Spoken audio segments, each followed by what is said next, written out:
Jake Morrison was staring at his broken tractor when a woman dressed in rags approached from the dusty Texas road.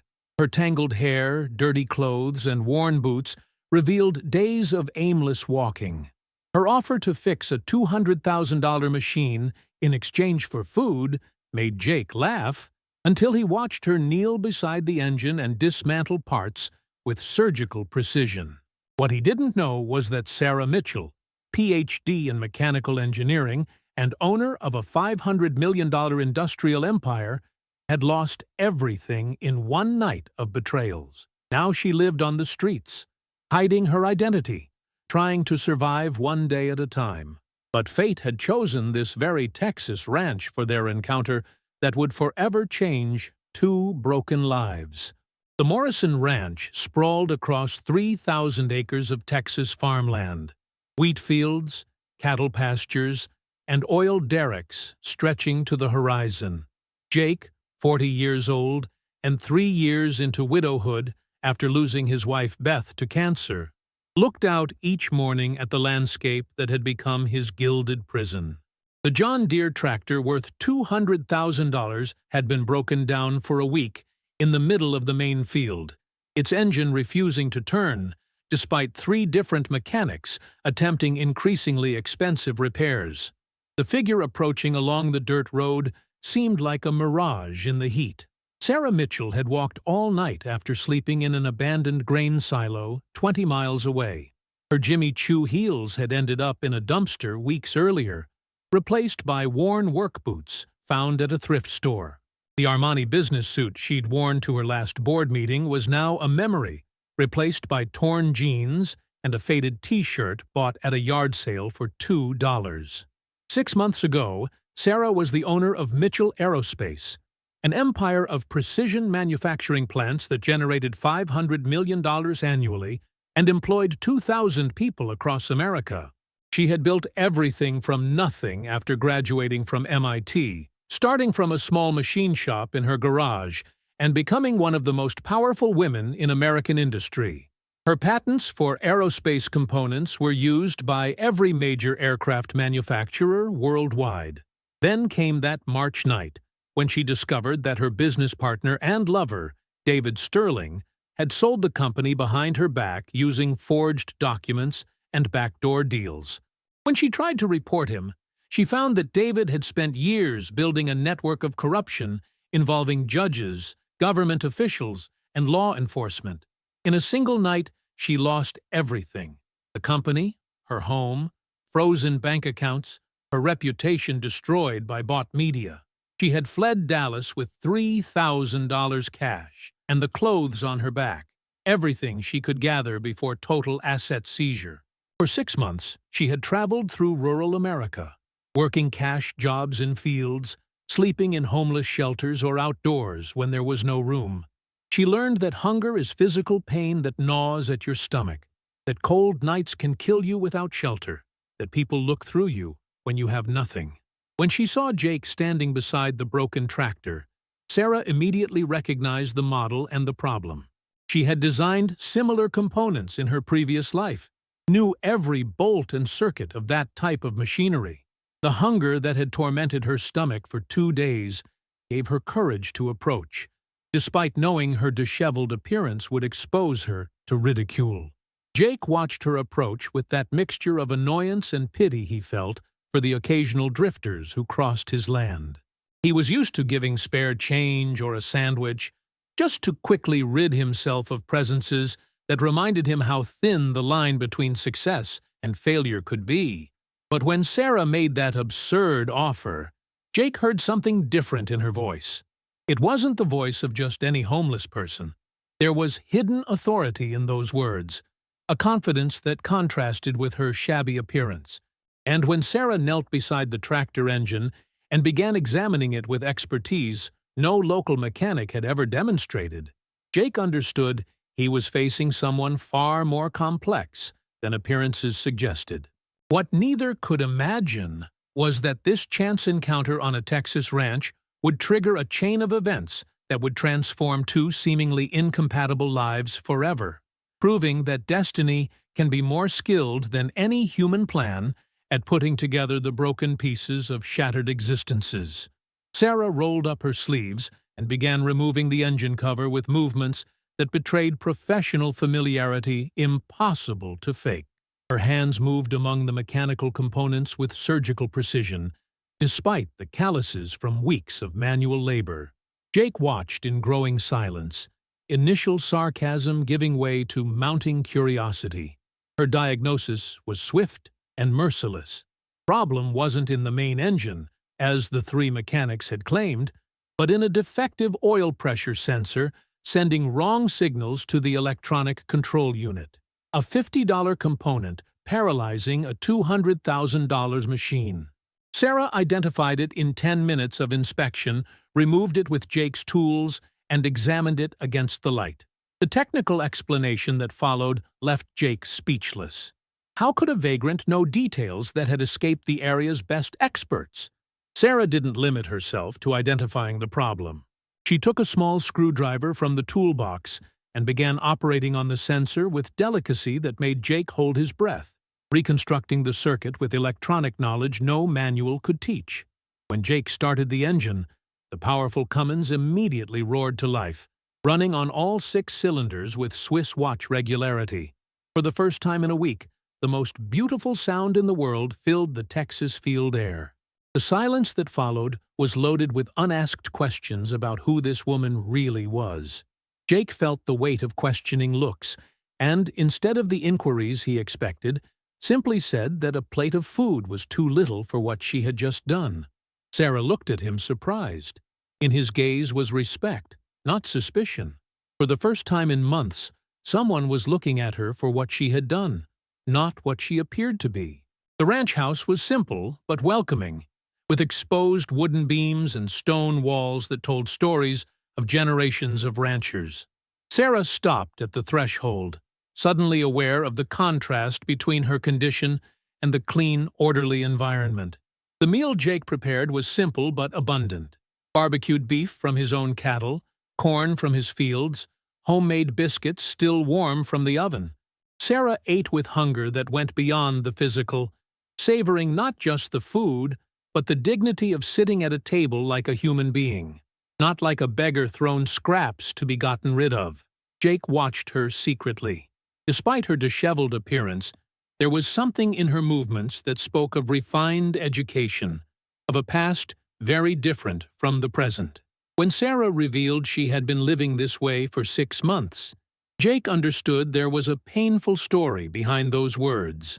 A story not ready to be shared with a stranger, but one that explained how someone with those skills had ended up wandering the countryside dressed in rags. That first shared meal was becoming the beginning of something that would transform both their lives. Because sometimes miracles don't arrive with fanfare and blinding lights, but in the form of strangers who fix tractors for a plate of food, proving that competence and dignity can survive even when everything else is lost. In the following days, Sarah didn't leave as Jake expected. The repaired tractor needed constant maintenance to function with the improvised sensor, and she returned every morning to check everything was working. Jake initially thought she was exploiting the situation for more meals, but soon understood that Sarah had a sense of honor that went far beyond appearances. She not only kept the tractor running, but spontaneously began repairing other ranch machinery that had been neglected for years. The old combine harvester came back to life under her expert hands. The irrigation system that had been leaking water for months was fixed with ingenuity and salvaged parts found at the agricultural junkyard.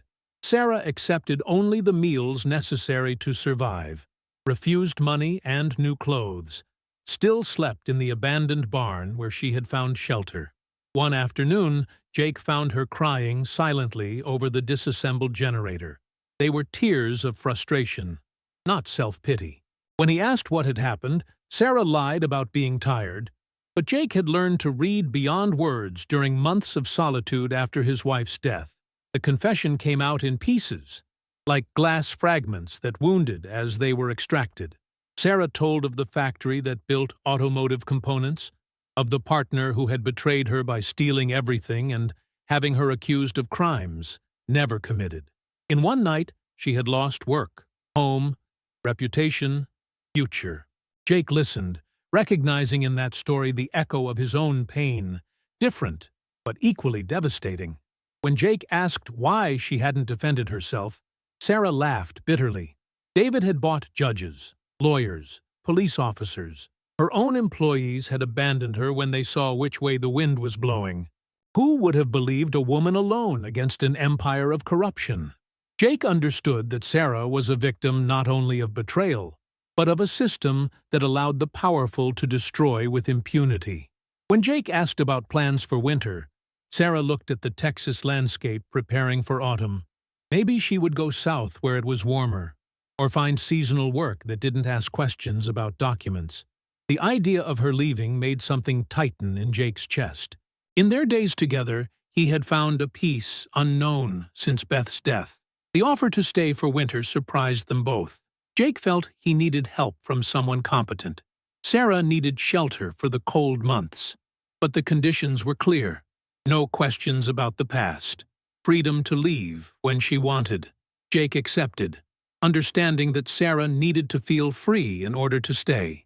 The small apartment above the garage became Sarah's first real refuge after months of uncertainty.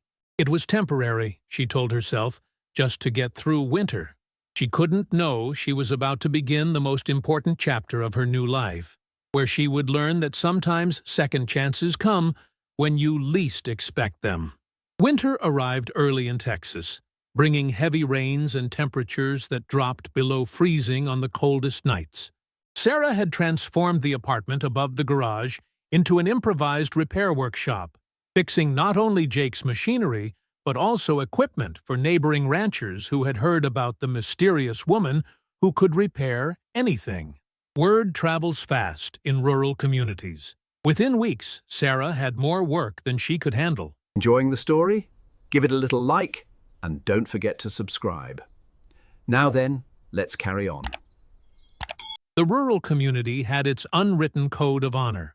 Nobody asked questions about who she was or where she came from. All that mattered was that she did good work, and nobody could deny that.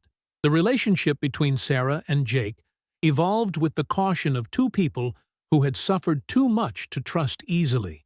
Jake learned to know her through small daily gestures, the precise organization of tools, the meticulous care for details, frustration when she couldn't repair something on the first try. Sarah had the perfectionist's soul, someone used to high standards. Sarah began to see beyond the facade of the solitary rancher. She watched Jake work the land, noting genuine love for the inherited property, dedication to the animals, melancholy when he thought no one was watching.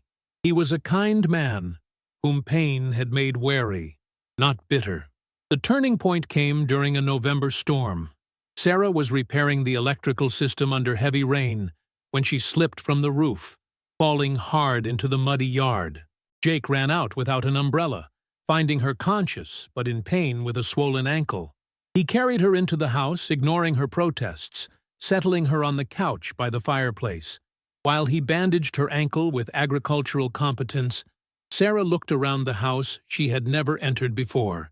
It was welcoming but pervaded by subtle sadness, as if pain had been absorbed by the walls themselves.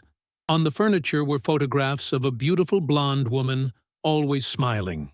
Jake followed her gaze to the photos of Beth, who had died 3 years earlier of cancer at 42. They had wanted children, but never managed to have them. Beth always said that someday they would adopt someone who needed a family. Sarah felt her heart tighten at the suffering in Jake's words, understanding that this man had stopped living when he lost Beth. That night, Sarah didn't return to her apartment. She fell asleep on the couch in front of the crackling fireplace, for the first time in months, feeling truly safe. Jake covered her with a blanket and stayed awake long watching her sleep, wondering how destiny had brought such an extraordinary woman into his life when he most needed to remember what hope meant. The following days were different. Sarah accepted being cared for, letting Jake tend to her ankle, and daily problems always faced alone. Jake began sharing not only meals, but ranch projects, dreams for the future, memories too long locked inside. One evening, watching the sunset together, Sarah confessed she didn't know what would have become of her without that encounter. Jake replied she would have survived anyway, being the strongest person he knew. Sarah shook her head. Strength serves nothing without a reason to use it, and he had given her that reason. Something precious was growing between the ruins of their previous lives. Two solitudes who had learned to share space and silence, finding in that daily intimacy a peace neither believed possible anymore. Spring brought flowers to the fields, and news Sarah had hoped never to hear again. A regional newspaper published an article about major fugitive tax evaders wanted by American justice, and her name was among them. The photo was 2 years old, taken during an award ceremony for innovative entrepreneurs, but the face was recognizable, despite months of hard living having marked it. Sarah read the article with growing anguish. David Sterling had managed to convince even journalists that she was truly responsible for the company's failure, painting her as an unscrupulous businesswoman who had stolen millions from employees before fleeing abroad. The accusations were so detailed and convincing that even Sarah momentarily doubted her own memories. Jake found her that evening in the workshop, the article crumpled in her hands and gaze lost in emptiness. He sat beside her and waited for her to find words. Sarah said she had to leave to avoid getting him in trouble, but Jake responded with determination that surprised them both. She wasn't going anywhere. This was her home now. Sarah's fear was understandable. If they found her there, they would think Jake was an accomplice. They could seize his ranch. Jake read the article carefully, then looked her in the eyes, explaining he had known her for 8 months, had seen how she worked and helped without ever asking for anything. Those were just lies from someone who wanted to harm her. That night, Sarah walked the ranch like a lost soul, fighting between the desire to stay in the paradise of normalcy built with Jake and fear of ruining the life of the only person who had helped her. At dawn, she had decided she would leave before Jake woke up.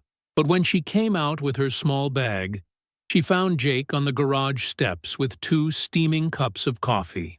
The attempt to flee without saying goodbye had hurt him. Better for whom? For him losing the only person who made him feel alive?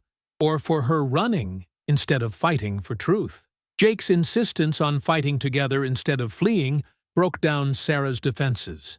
He had spent 3 years surviving instead of living, hiding from pain. She had taught him to rebuild when nothing seemed to remain. Now it was his turn to teach her that you don't fight lies by running, but by staying and proving who you really are. Sarah's decision to stay was an act of trust toward Jake and herself. For 8 months, she had lived as a fugitive, hiding from the world. It was time to remember who she had been before David destroyed her. A fighter who never gave up. An innovator who found solutions where others saw problems. The call to the lawyer who had represented her at the beginning marked the turning point. Sarah wanted to return to Dallas, reclaim her life. The warning that she would be arrested upon arrival didn't stop her. Better to be in jail for crimes not committed than free from a life that didn't belong to her. The journey toward Dallas tasted of goodbye and promises, fear and hope. Sarah left at dawn on a bus, leaving behind 8 months of rediscovered happiness and the man who had helped her remember who she truly was. Jake watched her leave from the window, praying that destiny would finally be favorable to her. Sarah Mitchell's trial lasted 6 months and held American media breathless. Her arrest upon arriving in Dallas made headlines, but during hearings, the truth slowly began to emerge. Her lawyer, supported by private investigators paid with Jake's savings, managed to dig into David Sterling's corruption network, bringing to light documents proving Sarah's innocence. The decisive moment came when a former employee, tormented by guilt, decided to testify for Sarah. He revealed how David had systematically organized the transfer of company funds to offshore accounts, using Sarah's electronic signature copied illegally and documents forged with criminal expertise. David's fall was spectacular. Arrested at his Hamptons estate while trying to flee to South America, he was extradited and confessed everything for a plea deal. His network of accomplices collapsed like a house of cards. Corrupt judges, bought officials, compromised law enforcement. The Mitchell case became a symbol of the fight against systemic corruption. Sarah was completely exonerated and recognized not only as innocent, but as victim of one of the most sophisticated financial frauds ever documented in America. The newspapers that had painted her as a criminal now celebrated her as a hero of justice. But Sarah had learned how little public opinions mattered for truth. The return of seized assets was just the beginning of rebirth. Mitchell Aerospace could be rebuilt, but Sarah had other plans. During months of prison and trial, she had reflected on what she wanted from her second chance at life. Instead of returning to heavy industry, she invested everything in sustainable agriculture. She founded New Earth Technologies, specializing in innovative agricultural machinery and eco-sustainable systems. Her first investment was acquiring Jake's ranch and surrounding farmland. The day she returned to the ranch, Jake was repairing the same tractor Sarah had fixed 10 months earlier. When he saw the electric Tesla stop and Sarah get out elegant, but with the same shy smile, he felt his heart beat, like in adolescence. The embrace in the ranch yard was observed by television crews documenting the return of industry's Cinderella. But for Sarah and Jake, the cameras were just background noise. What mattered was being together again, stronger and more aware. Sarah didn't return to Dallas. She established New Earth's headquarters in the renovated ranch, transforming it into a research center for agriculture's future. Jake became her first collaborator and, 6 months later, husband in a ceremony held in the field where they first met. New Earth became Europe's leader in agricultural innovation, with Sarah using her life experience to create technologies that helped small farmers. Her products were designed to be accessible and repairable, reflecting the philosophy of someone who had learned the value of self-sufficiency firsthand. 5 years later, they inaugurated the Beth Morrison Agricultural Mechanics School, dedicated to Jake's first wife's memory and aimed at young people without means. Sarah taught personally, transmitting not only technical skills, but life's most important lesson, that life can collapse in one night, but can always be rebuilt with courage and someone who believes in you. The story of the beggar who fixed a tractor for a plate of food became legend in rural Texas, an example that dignity and talent can triumph over any injustice. Whenever someone asked Sarah the secret of success, she smiled, always answering the same thing: never underestimate the power of a second chance, and a person who believes in you when no one else does. Nurture your connection. Like if you believe true talent cannot be hidden even in the darkest moments. Comment which moment in this rebirth story moved you most. Share to inspire those going through difficult times who need hope. Subscribe for more stories of people who transform defeat into their greatest victory. Sometimes destiny strips away everything to teach us who we really are. Sometimes the most precious skills hide behind the humblest appearances. And sometimes one person believing in us is enough to transform an ending into a new beginning. Because true wealth isn't what you own, but what you know how to do, and who you're willing to become to start over.